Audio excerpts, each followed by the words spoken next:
প্রতিটি ফাউন্ডারকে প্রতি 6 মাসে 3টা প্রশ্ন করতে হবে। তাইলে আপনাকে প্রতি মাসে প্রতিদিন তো গতি রাখতে হবে। 6 মাস পর পর নিজের আমলনামা নিজে যাচাই করতে হবে আপনি ব্যবসায় আর কতটুকু স্কেল করবেন। 3টা বিষয় যদি আমরা বলি, একটা হলো মার্কেট কি বদলাচ্ছে, আপনার বিজনেস বা আপনার সার্ভিস নিয়ে আপনাকে প্রশ্ন করতে হবে। সবসময় নিজেকে নিজে প্রশ্ন করতে হবে নিজের ব্যবসাকে গ্রো করার জন্য।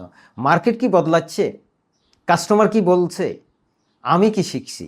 এই 3টা বিষয়। আপনার কাস্টমার কি বলছে, সন্তুষ্ট কাস্টমার, রিপিট কাস্টমার আসতেছে কিনা, এবং আপনি কি শিখছেন। আর 2 নম্বর বিষয়ে, 2 নম্বর সতর্কতার বিষয়ে আমি যদি বলি, গ্রোথ আটকে যায়।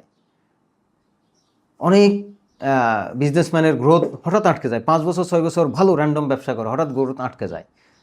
তো এটা থেকে সতর্ক থাকার উপায়গুলা এখন বলবো।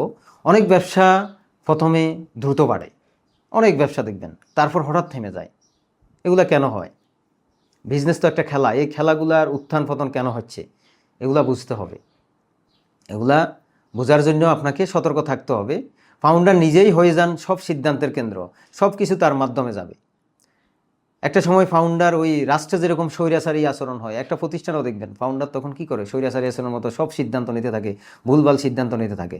তখন কিন্তু এইরকম সিদ্ধান্ত নেওয়া যাবে না। তখনও আপনাকে বিনয়ী হইতে হবে, তখনই আপনার হাম্বেল থাকতে হবে, এবং টিমের সবার থেকে, আপনার যারা মাঠে কাজ করতেছে, কাস্টমারের সাথে মিশতেছে, তাদের থেকে আপনার তথ্যগুলা সুন্দরভাবে নিতে হবে।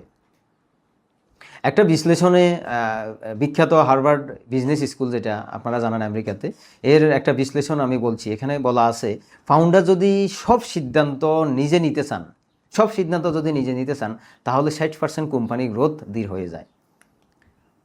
মানে আপনি সিদ্ধান্তর ক্ষেত্রেও আপনার টিমকে গুরুত্ব দিতে হবে। সব যদি আপনি একচেটিয়া স্বৈর শাসকের মতো আপনি সিদ্ধান্ত নেন, আপনার 60% গ্রোথ কমে যাবে, এটা লিখিত।